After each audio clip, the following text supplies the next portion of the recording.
Fala meus queridos, tudo bem com vocês? Eu sou o Guilherme e seja bem-vindo ao canal TecDuos, o seu canal de tecnologia. É um prazer estar junto com você aí do outro lado da tela. Se você ainda não é inscrito, se inscreva agora mesmo, deixa o like maroto, que ajuda muito a trazer aquele cafezinho lá naquela padaria da esquina, certo? Que é importante você se alimentar direito. Estou utilizando agora a câmera frontal do J6. Vou mostrar a qualidade de filmagem, de foto, tanto da câmera frontal como da câmera traseira, para você que tem interesse em adquirir esse smartphone e estava em dúvida aí em relação à qualidade de imagem do produto. Lembrando, não irei fazer nenhuma edição de qualidade de áudio e nem de qualidade de imagem. Então é essa aí que vocês estão vendo, certo? É essa aí.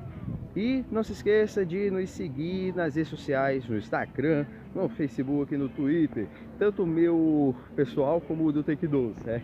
Isso é importante, está aparecendo tudo direitinho aí para vocês. Então, pessoal, isso aqui é justamente a qualidade de imagem da câmera frontal do Galaxy J6.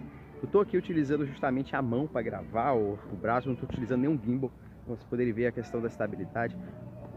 É bom, é um smartphone bacana, tem uma boa qualidade, tudo. Custando na faixa aí dos 700 e pouco, tá bem satisfatório. Tô gostando, pessoal, tô gostando, ó. Gostando daí da qualidade de imagem.